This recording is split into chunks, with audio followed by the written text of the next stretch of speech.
जिन्हें आपने टीवी पर देखा है, जिन्हें आप सोशल मीडिया पर फॉलो करते हैं, अब उनसे मिलने का समय आ गया है।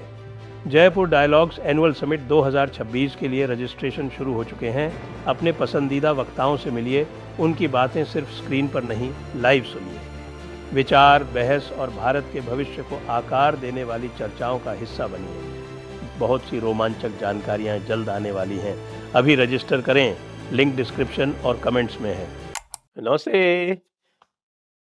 आप सभी से अनुरोध है कि कृपया हमारे चैनल को सब्सक्राइब करें और वीडियो को लाइक भी अवश्य कर लें। सुप्रीम कोर्ट ने कॉकरोचेस की हवा निकाल दी और पूरे ढंग से उनके ऊपर स्प्रे कर दिया। अब कॉकरोचेस को समझ में नहीं आ रहा है, तो फिर वो जो है वो झूठी पोस्ट्स डाल रहे हैं। जी हाँ, उनका एक और भी कार्यक्रम है। वो जो कोई भी उनको कैच करता है, जो भी उनको पकड़ता है, उनकी गलतियाँ पकड़ता है, उनकी बेवकूफ़ियाँ पकड़ता है, उनके कॉन्ट्रडिक्शंस पॉइंट आउट करता है और उसके पीछे जो है वो ट्रोल आर्मी छोड़ रहे हैं। लेकिन ट्रोल आर्मी से किसी को कोई अंतर नहीं पड़ता भाई। ख़ास तौर से जयपुर डायलॉग्स जैसी इस एक चैनल को तुम्हारे ट्रोलिंग से कोई अंतर नहीं पड़ता। कॉकरोचेज़, तुमने खुद ने अपना नाम कॉकरोचेज़ रख रखा है, तो तुमको अगर कॉकरोच कहते हैं तो तुमको बुरा क्यों लगता है? तो कॉकरोचेस का क्या हुआ साहब? एक 2 एक साथ पिटीशंस लगी हुई थी। एक पिटीशन थी पुलिस एक्सेसेस के बारे में कि पुलिस के अगेंस्ट कार्रवाई होनी चाहिए इत्यादि, इत्यादि। और पीसफुल प्रोटेस्ट में लोगों के खिलाफ कार्रवाई नहीं होनी चाहिए इत्यादि, इत्यादि। और दूसरी पुलिस वालों की तरफ से लगी हुई थी। दोनों एक साथ बोर्ड पे आईं और दोनों एक साथ बोर्ड पे आने के बाद में सुप्रीम कोर्ट ने जो उसकी लानत-मलामत की, उसमें भई उनको अब बहुत दिक्कत आने वाली है। बहुत दिक्कत इसलिए आने वाली है क्योंकि सबसे पहला जो बात आई, उसमें जो पहला जो बिंदु, जो सबसे अधिक विवादित था, वो था एफआईआर वाला। तो एफआईआर वाले में तो बिल्कुल रुख स्पष्ट कर दिया सुप्रीम कोर्ट ने। उन्होंने कहा कि भई आप अवश्य विथड्रॉ कर सकते हैं, लेकिन जिनके विरुद्ध गंभीर अपराध हैं, और उन्होंने उसको बाकायदा डिफाइन किया कि क्रिमिनल एंटीसीडेंट्स का मतलब ये है कि grievous offences grievous and heinous offenses, those who are accused of grievous and heinous offenses, इस प्रोटेस्ट में या फिर पहले भी। और तुषार मेहता जी ने, जो सॉलिसिटर जनरल हैं, उन्होंने ये बिल्कुल स्पष्ट कर दिया कि 2700 से अधिक एफआईआर हैं जो ऐसे लोगों के विरुद्ध हैं जो जिन्होंने ग्रीवस और हीनस ऑफेंसेस किए हैं या पहले किए हुए हैं, और इनके विरुद्ध जो एफआईआर है वो विड्रॉ नहीं होंगी। और यह आवश्यक है क्योंकि जब इन लोगों के विरुद्ध इन्वेस्टिगेशन होगा तभी तो पता चलेगा कि षड्यंत्र कहाँ से चल रहा था। आप सभी लोगों ने कल वो वीडियो देखा होगा जो दिल्ली पुलिस ने जारी किया, और जो कह रहा था उसको, सौरव दास को और अभिजीत दीपके को, कि तुम्हारे वॉलंटियर्स कहाँ हैं? इनको कंट्रोल कौन करेगा? तो फिर कॉकरोच तो कॉकरोच ही होता है। तो फिर कॉकरोच जो है एक झूठी डिफेंस लेके आ गया कि साहब ये हमारे वॉलंटियर्स को पुलिस वालों ने मार-मार के भगा दिया। शाबाश! बहुत खूब। यदि तुम्हारे वॉलंटियर जो हैं वहाँ पर पत्थर फेंक रहे होंगे तो निश्चित रूप से उनको भगाया होगा। लेकिन यदि तुम्हारे वॉलंटियर्स जो हैं वो उनको कंट्रोल कर रहे होते, नियंत्रित कर रहे होते, जैसे कि झारखंड में कर रहे हैं बच्चे। झारखंड में आप लगातार देख लीजिए, किसी को भी एक गलत नारा नहीं लगाने देते हैं वो जो ऑर्गेनाइजर्स हैं वहाँ के। इसको कहते हैं दायित्वपूर्ण प्रोटेस्ट। इस तरह का नहीं जिस तरह का फ्री फॉर ऑल यहाँ चल रहा था। तो एक तो साहब ये एफआईआर वाले मामले में ये बिल्कुल तय हो गया कि ये इनके खिलाफ जो एफआईआर्स हैं वो नहीं विथड्रॉ होंगी, जिनके भी पुराने क्रिमिनल रिकॉर्ड हैं, और जो इस प्रोटेस्ट में जिनके विरुद्ध ग्रीवस और हीनस ऑफेंसेस हैं, जिन्होंने पत्थर चलाए हैं, जिन्होंने पुलिस की गाड़ियों के साथ में तोड़-फोड़ की है, और जिन्होंने बैरिकेड उखाड़े हैं या बैरिकेड जो है वो अ, उल्टे किए हैं, पुलिस वालों से साथ में मारपीट की है, ऐसे लोगों को नहीं बख्शा जाएगा। ये सुप्रीम कोर्ट ने बिल्कुल क्लियर कर दिया, और उससे जो है आप ये समझ लीजिए कि इन कॉकरोचेस की सारी जो स्वैग थी, वो स्वैग खत्म हो गई। हालाँकि मैंने देखा था सौरव दास ने बड़ा लंबा-चौड़ा ट्वीट किया कि now that Supreme Court has clarified, then you please withdraw all the FIRs and fulfil your assurances. उन एश्योरेंसेस की कोई कीमत नहीं है। सुप्रीम कोर्ट ने जो तय कर दिया वो फाइनल है। Now mister Saurabh Das, if you want to negotiate with the Supreme Court, go ahead and try. कहो कि साहब हम आपसे नेगोशिएट करेंगे, उसके बाद फिर आपका क्या होगा ये हम बताते हैं। अब आ जाते हैं पॉइंट नंबर 2 पे। पॉइंट नंबर 2 जो था वो इम्पोर्टेंट था, क्योंकि वो तरह-तरह के आरोप थे कि साहब पेलेट गन चलाई, लाठी चलाई, इलेक्ट्रिक शॉक वाली चलाई। अरे भई, these are all legitimate methods of crowd control, non fatal. Violent crowd को कंट्रोल करने के लिए ये सारे जो मेथड्स हैं वो इंटरनेशनली प्रिस्क्राइब्ड हैं। तो उसमें सुप्रीम कोर्ट ने एक वाइडर व्यू लिया और कहा कि भई हम ये सारी पहले रिपोर्ट आ जाए हमारे पास, और उसके बाद फिर हम इस पे एक प्रोटोकॉल बनाएँगे और ये प्रोटोकॉल जारी करेंगे जो सभी जगह लागू होगा। पहले पुराने क्या और जजमेंट्स वगैरह हैं वो भी देखेंगे।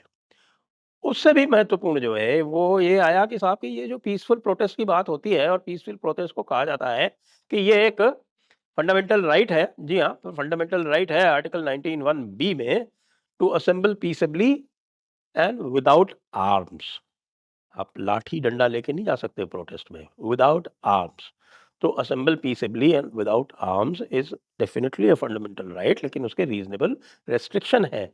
और उसमें जो रीजनेबल रेस्ट्रिक्शन है, number 1 sovereignty and integrity of India, और नंबर 2 पब्लिक ऑर्डर। और इन दोनों को इन भाई लोगों ने थ्रेटन किया। तो पब्लिक प्रोटेस्ट जो है वो कैसे होगी, उसके ऑर्गेनाइजर की क्या रिस्पॉन्सिबिलिटी होगी यदि वो पीसफुल पब्लिक प्रोटेस्ट जो है वो हिंसक हो जाती है तो। कि जो ऑर्गेनाइजर्स थे उन्होंने हिंसा रोकने के क्या उपाय किए, उन्होंने अपने वॉलंटियर्स को किस तरह से मनाया।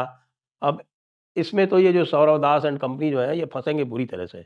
इसे इसमें इसलिए फंसेंगे बुरी तरह से क्योंकि बिना अनुमति के उन्होंने ही संसद मार्च का कॉल दिया था। ये अभिजीत दीपके और सौरव दास, विजेता दहिया को तो शायद तब तक ये निकाल चुके थे बर्गर खाने के आरोप में।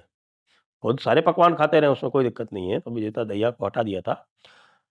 तो ये एक महत्वपूर्ण बिंदु है, क्योंकि कई बार मेरे हिसाब से तो कम से कम 1 दर्जन बार जो है ये पीसफुल प्रोटेस्ट वाला पॉइंट ये सुप्रीम कोर्ट ने कहा है। आप सीएए के दंगों की बात हो, उस समय भी आया था, शाहीन बाग में भी आया था, या आपके किसान आंदोलन में भी आया था। ये सारी चीज़ें जो है ये बार-बार डिस्कस हुई बातें हैं। तो अब उसको फाइनल करने के लिए सारे पूरे पुराने जजमेंट सारे रिव्यू करके और एक फाइनल प्रोटोकॉल बनाएँगे। ये काम सुप्रीम कोर्ट ने अपने ऊपर ले लिया है और ये एक अच्छी बात है कि उन्होंने अपने ऊपर लिया है। उसके साथ में एक पिटीशन और फाइल हुई, और वो पिटीशन फाइल हुई कि भाई जंतर मंतर को आगे से प्रोटेस्ट के स्थान के रूप में उपयोग में न लाया जाए। और इसको जो है वो बड़ा महत्वपूर्ण माना चीफ जस्टिस ऑफ इंडिया ने, और उसके ऊपर नोटिस जारी कर दिए। इसका भी बड़ा रोचक इतिहास है। इसका इतिहास ये है कि 2017 में नेशनल ग्रीन ट्राइब्यूनल ने जंतर मंतर पर पॉल्यूशन जी पॉल्यूशन और नॉइज और जो वहाँ पे रहने वाले लोग हैं उनकी सुविधा को देखते हुए एक ब्लैंकेट बैन लगा दिया था कि जंतर मंतर पर आगे से किसी भी प्रकार का कोई प्रदर्शन नहीं होगा। तो उसके बाद फिर मैटर जो है वो गया सुप्रीम कोर्ट में। तो सुप्रीम कोर्ट में वो सुप्रीम कोर्ट में मैटर लेके गई एक मजदूर किसान शक्ति संगठन। तो मजदूर किसान शक्ति संगठन को जंतर मंतर पर प्रोटेस्ट होल्ड करने से रोक दिया गया था, तो वो सुप्रीम कोर्ट में इसको लेकर गए, और सुप्रीम कोर्ट ने ये कहा कि नहीं भाई, ये जो नेशनल ग्रीन ट्राइब्यूनल का जो ऑर्डर है इसको हम सेट असाइड करते हैं, और एक लिमिटेड मैनर में यहाँ पर प्रोटेस्ट की जा सकती है, जिससे कि जो रेजिडेंट्स हैं उनके भी राइट्स सुरक्षित रहें। एक बैलेंस बनाने का प्रयास किया। लेकिन जब आप वहाँ प्रोटेस्ट करवाएंगे तो कैसे बेचारे रेजिडेंट्स के राइट्स जो हैं वहाँ पर वो सुरक्षित रहेंगे। वो जगह रहने लायक नहीं रह गई। वो जो रेजिडेंट्स वहाँ रहते हैं दिन रात हल्ला गुल्ला, तमाशा, गंदगी, ये सब वो उनको झेलना पड़ता है। मेडिकल इमरजेंसी में वो आ जा नहीं सकते आसानी से। ये मेडिकल इमरजेंसी वाली बात भी लाई गई कि साहब वहाँ मेडिकल इमरजेंसी में अंदर आने बाहर जाने का कोई मार्ग नहीं बचता है, और जो वहाँ के रेजिडेंट्स हैं वो they are really facing dire situation. तो ये बात सुनने के बाद में कोर्ट ने इसका संज्ञान ले लिया और संज्ञान लेके ये तय किया कि भाई इसको भी एग्ज़ामिन किया जाएगा, इसका भी परीक्षण किया जाएगा। जैसा कि कई लोग कह रहे थे कि भई ये जितने भी प्रोटेस्ट हैं इन सबको बुराड़ी शिफ्ट कर दो। बुराड़ी में करें या रामलीला मैदान में करें। यहाँ कोई बड़ी सभा करनी है तो रामलीला मैदान में करें और ये छोटे-मोटे प्रोटेस्ट करने हैं तो बुराड़ी में करें। सेंट्रल दिल्ली में इस तरह की व्यवस्था करना, ज़रा-सा भी कुछ होता है तो पूरा का पूरा कनॉट प्लेस जाम हो जाता है।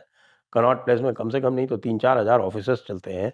तो 3-4 हज़ार ऑफ़िसेज़ जो हैं वो फँस जाते हैं सारे के सारे लोग वहाँ पे। वहाँ आपको बार-बार जो है वो मेट्रो स्टेशंस बंद करने पड़ते हैं और मेट्रो स्टेशंस आप बंद करते हैं तो रोज़ कम्यूट करने वाले लोग जो हैं उनका फिर क्या होगा? वो किस तरह से आएँगे-जाएँगे, घर जाएँगे, क्या करेंगे? इन सारी बातों का भी संज्ञान ले लिया गया है और इसके ऊपर भी कोर्ट जो है वो अपना मत देगा, अपना आदेश देगा। तो हमारे कॉकरोचेस ने पूरा जिसको बोलते हैं ना पैंडोरास बॉक्स, वो पूरा पैंडोरास बॉक्स खोल के रख दिया और अब उनके जो आका हैं ना वो आम आदमी पार्टी वाले और कांग्रेस वाले ये सारे के सारे जो आका हैं, हुँ, जिनको जिनके आईटी सेल्स वालों को उपयोग में लाके वो हमें ट्रोल करने का प्रयास कर रहे हैं। ये सारे के सारे आका जो हैं, ये रोएँगे कुछ दिनों में। क्योंकि अब ये इस तरह से प्रोटेस्ट नहीं कर पाएँगे। ज़्यादा से ज़्यादा जो कोई भी प्रोटेस्ट करनी है ना वो संसद के भीतर कर लें क्योंकि संसद भवन के भीतर या संसद भवन के कैंपस के भीतर तो स्पीकर और आपके चेयरमैन की चलती है। बाकी Jantar Mantar will be out of bounds. जय हिंद, जय भारत, वंदे मातरम।